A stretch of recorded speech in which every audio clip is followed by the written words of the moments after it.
The dust kicked up by Samuel Hart's boots hadn't settled when he heard the whimper.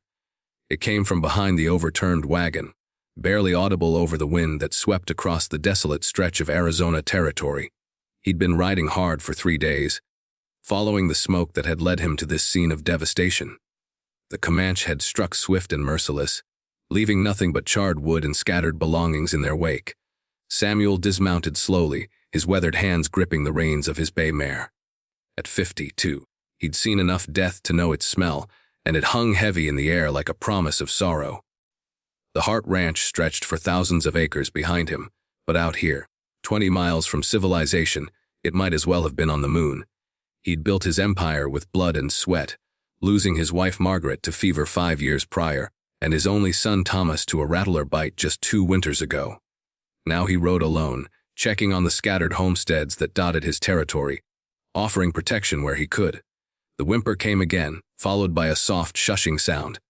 Samuel's hand instinctively moved to the Colt at his hip, though he doubted any Comanche would linger after such a raid. He crept around the wagon's remains, his boots crunching on broken glass and scattered corn. What he found there would haunt him for the rest of his days. 2 small figures huddled against the wagon's underside, partially hidden by a torn canvas tarp. The older one, a girl of perhaps 10, had her arms wrapped protectively around a smaller child, a boy who couldn't have been more than 6. Both were covered in dust and dried blood, though Samuel couldn't tell if it was their own. The girl's eyes met his, and he saw in them a mixture of terror and fierce determination that reminded him painfully of his own Margaret. "Please don't hurt us, mister," the girl whispered, her voice hoarse from crying and dust. "Tommy's hurt bad, and I don't think he can walk much further." Samuel holstered his weapon and knelt slowly, making himself as small and non-threatening as possible. "I'm not here to hurt you, child. My name's Samuel Hart. I own the big ranch east of here." He gestured vaguely behind him. "What's your name?" The girl studied his face for a long moment before answering. "I'm Sarah Mitchell. This is my brother Tommy. Our Panma." She couldn't finish the sentence, but she didn't need to. Samuel had found the bodies of John and Mary Mitchell near the house's burnt remains. Good people, hard-working folk who'd been trying to scratch out a living on this unforgiving land. Tommy stirred in his sister's arms, and Samuel could see the boy's left leg was twisted at an unnatural angle. A break, but probably not life-threatening if treated properly. What concerned him more was the fever that flushed the child's face and the way his breathing came in short, shallow gasps. "We've been hiding here since yesterday morning," Sarah continued, her voice barely above a whisper. "Tommy fell when we were running, and I couldn't get him up. I gave him all our water, but it's gone now." Samuel's heart clenched. These children had survived a Comanche raid, watched their parents die, and spent more than a day in the desert heat with an injured boy who was clearly deteriorating. The girl couldn't weigh more than 70 pounds soaking wet, but she'd stayed by her brother's side, protecting him with nothing but her small body and fierce will. "Sarah, I'm going to help you both, but we need to get you back to my ranch where there's a doctor and proper care. Can you help me get Tommy up?" The girl nodded eagerly, but when they tried to lift the boy, he cried out in pain so sharp and desperate that Sarah immediately began sobbing. I can't hurt him anymore," she wept. "He's all I got left." Samuel sat back on his heels, studying the situation. His horse could carry 1 child comfortably, maybe 2 if they were both healthy, but Tommy needed immediate medical attention, and the rough ride might kill him. Sarah was exhausted and dehydrated, but she was stronger. The logical choice was clear, but looking into her eyes, he knew what she was thinking. The desert wind picked up, carrying with it the scent of death and destruction. In the distance, a hawk circled lazily, waiting for whatever scraps might remain. Samuel had made hard choices before, decisions that meant the difference between life and death for his cattle, his men, his family, but never had a choice felt so impossibly cruel. He walked to his horse and pulled out his canteen, offering water to both children.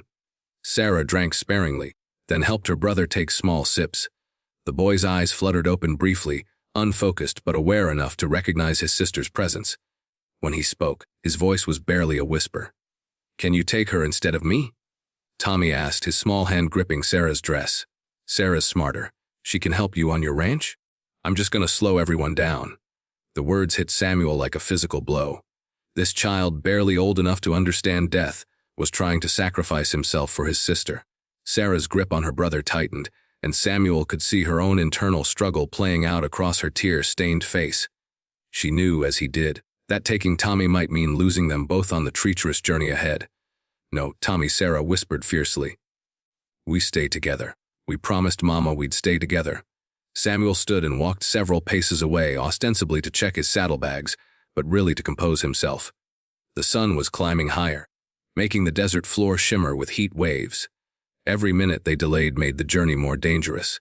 His practical mind, the same one that had built a cattle empire from nothing, told him to take Sarah and leave quickly. She was healthy, intelligent, and had the best chance of survival. But when he turned around and saw the way Sarah held her brother, whispering soft reassurances in his ear, he knew he couldn't make that choice. These children had already lost everything. He wouldn't be the one to separate them too. The memory of his own son Thomas, dying slowly from snake venom while Samuel rode desperately for help that came too late, burned in his mind. He'd failed his own family when they needed him most.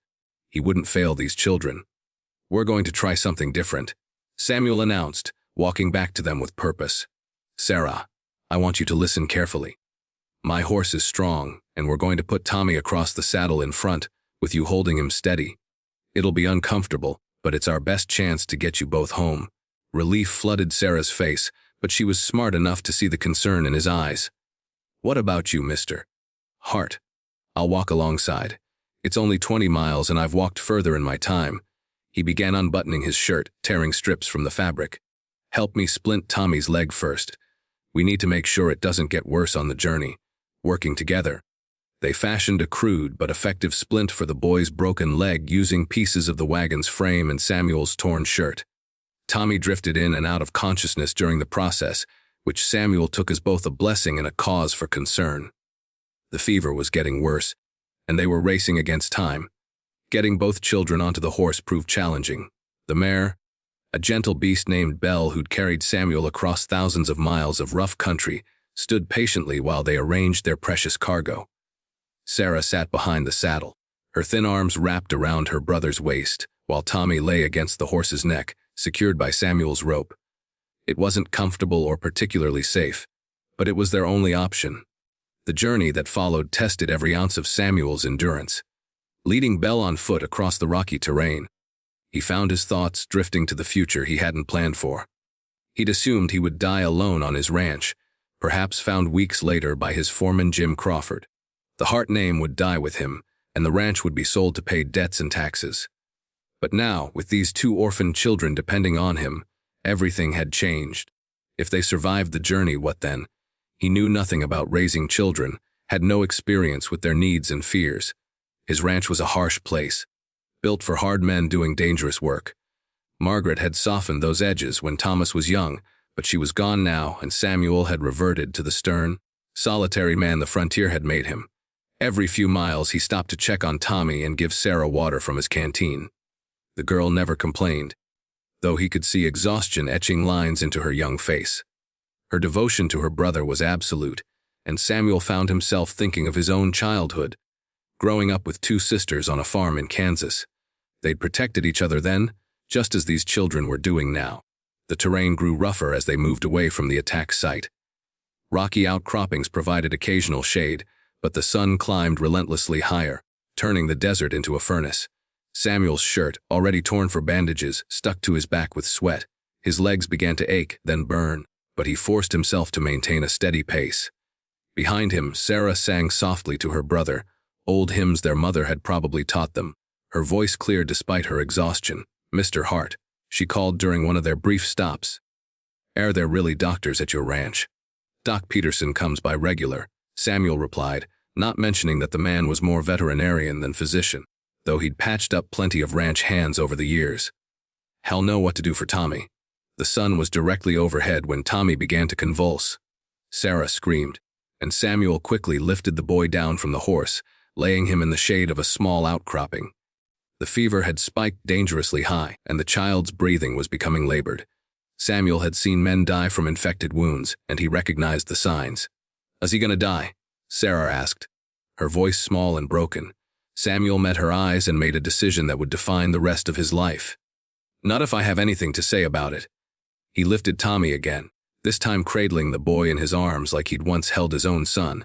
"Sarah, you ride Belle. We're going to run for it."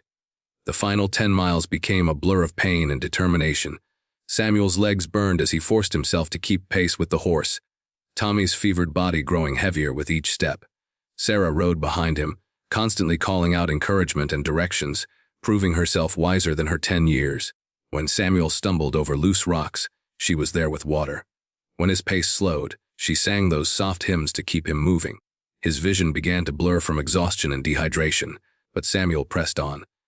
The boy's breathing had become shallow and irregular, and Samuel could feel time slipping away like sand through his fingers. He thought of Margaret, how she'd fought the fever that eventually took her, how she'd made him promise to live fully even after she was gone. He thought of Thomas, brave and strong until the very end, asking his father to take care of the ranch and the people who depended on it. These children weren't his blood, but they needed him now more than anyone ever had.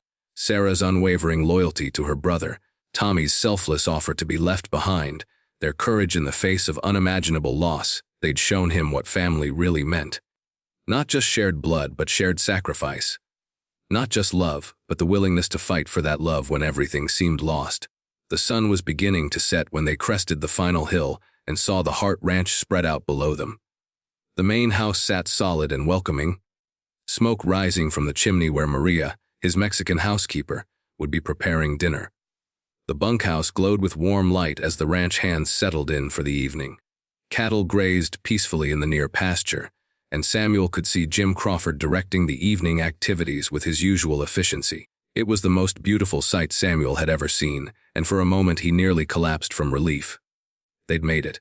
Against all odds, carrying an injured child across 20 miles of desert, they'd actually made it home.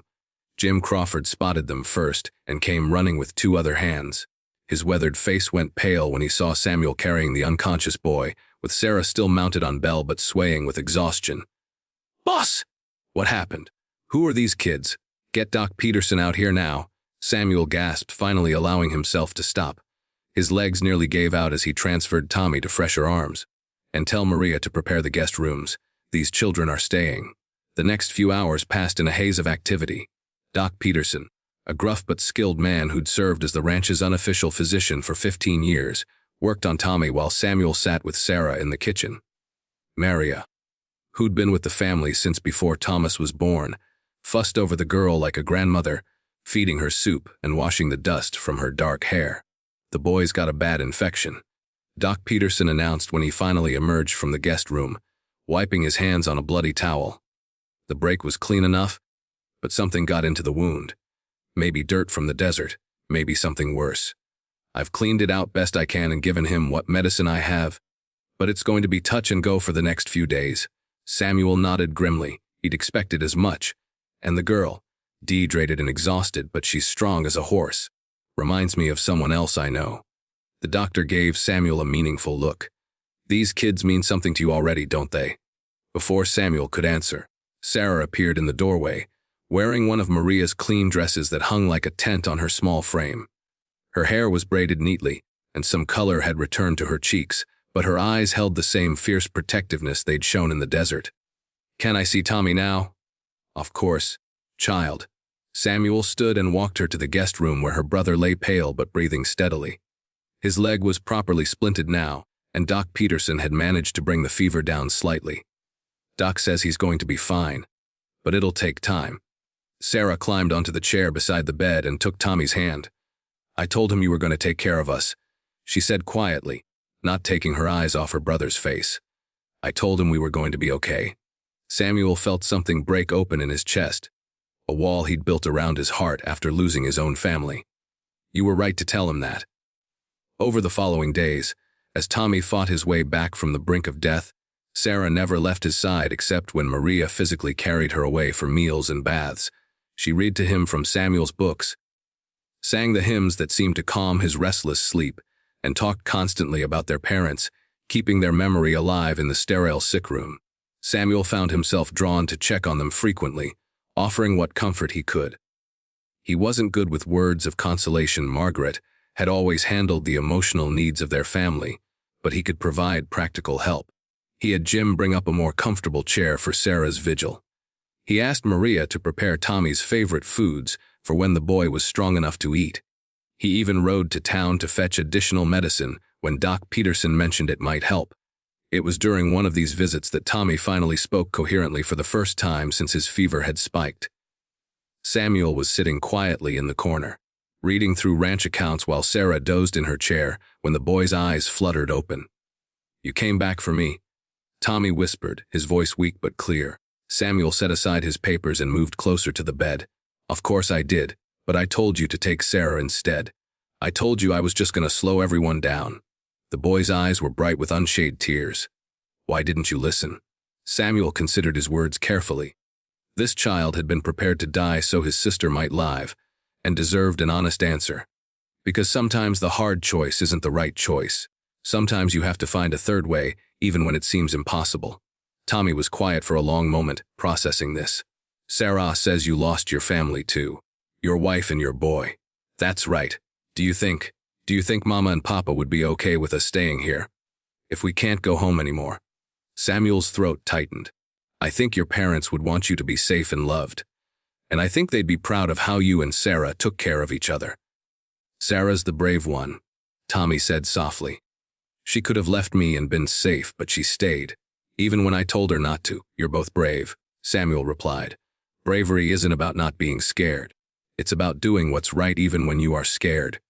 As the weeks passed and Tommy slowly recovered, Samuel began to understand what he'd been missing in his solitary existence. The big house that had felt like a tomb after Margaret and Thomas died suddenly came alive with children's voices.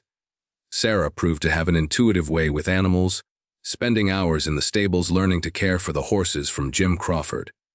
Tommy, once his fever broke and his leg began to heal, showed a sharp mind for numbers that impressed even Samuel's experienced bookkeeper.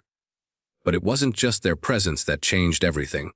It was their resilience, their unbreakable bond with each other, and their quiet acceptance of the tragedy that had brought them together. They grieved for their parents openly, sometimes crying themselves to sleep despite Samuel and Maria's best efforts to comfort them.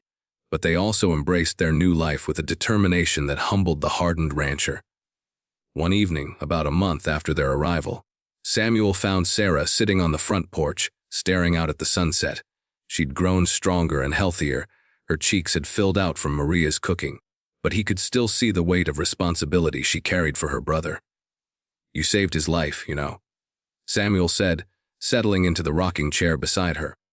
"If you hadn't stayed with him, protected him through that first night and day, he wouldn't have survived until I found you." Sarah was quiet for a long moment, watching the desert turn gold and crimson in the fading light. "Tommy wanted me to leave him. He thought it would be easier if you just took me." "What did you think about that?" "I thought about it," she admitted, her voice barely audible. "For just a minute. I thought maybe he was right. Maybe it would be easier." She turned to look at Samuel, her eyes serious beyond her years.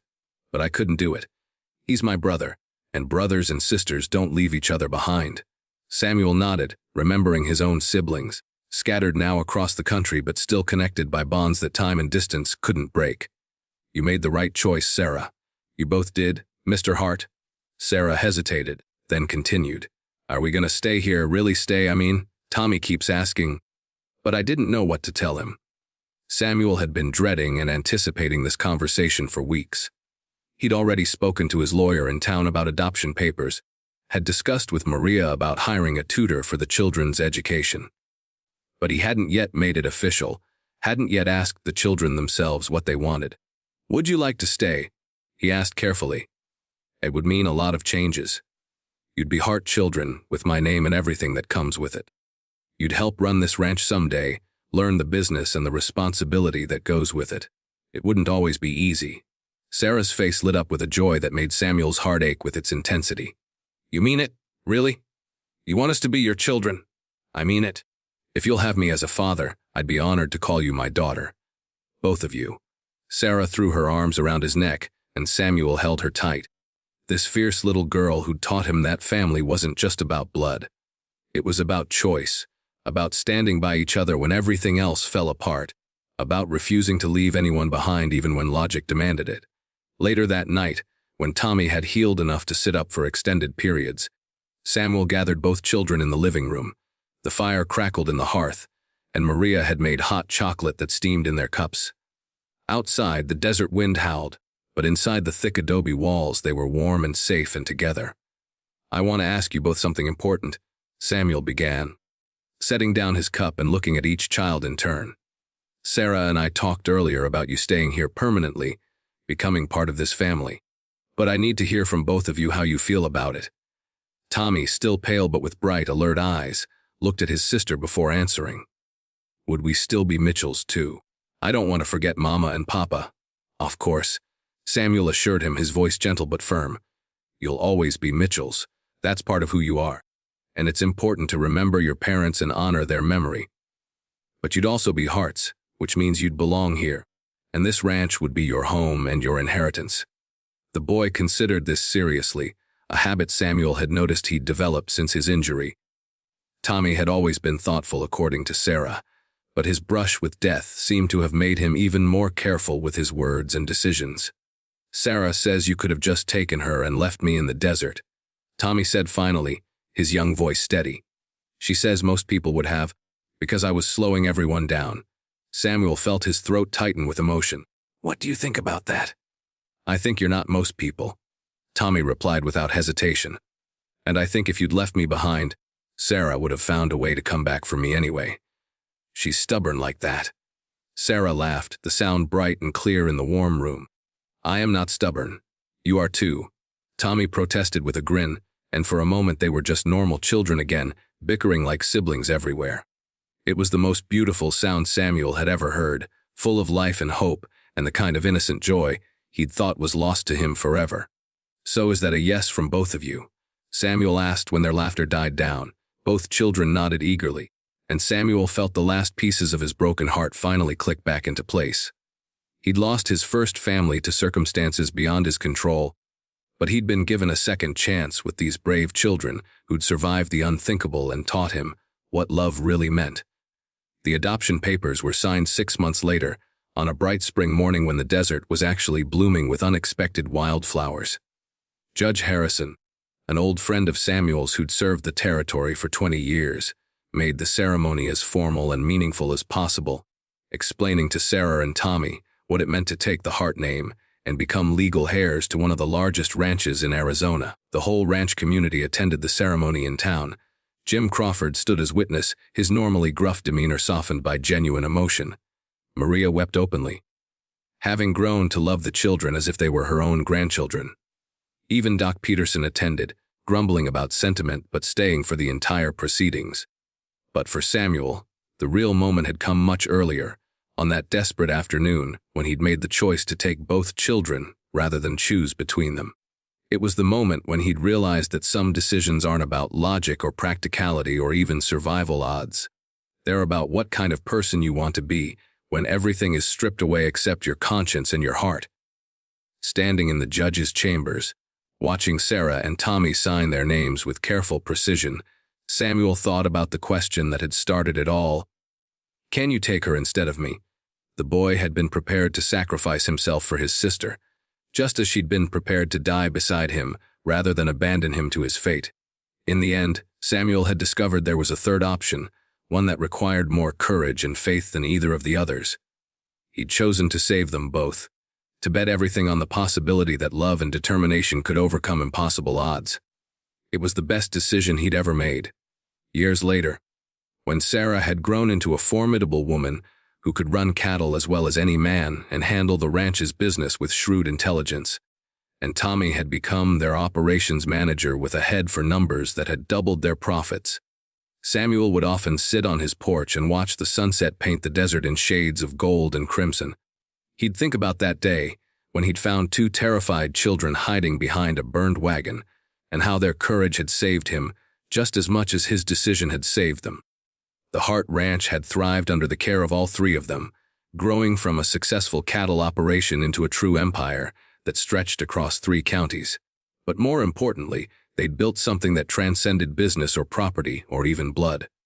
They'd created a family based not on accident of birth, but on conscious choice, on the decision to stand together when it would have been easier to stand apart, on the understanding that sometimes the most important question isn't who you can save, but whether you're brave enough to try saving everyone.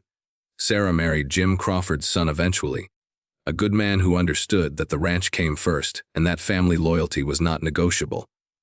Tommy found love with the schoolteacher who'd been hired to educate the growing number of children in the area, and they built their house just a mile from the main ranch so the family could stay close. Samuel lived to see his grandchildren born, children who carried both Mitchell and Hart blood in their veins and knew the stories of their brave great-grandparents who died defending their small homestead, and their grandfather Samuel who'd refused to leave anyone behind. As the stars came out over the desert on his final night, surrounded by the family he'd chosen and who'd chosen him back, Samuel Hart knew he'd lived a complete life.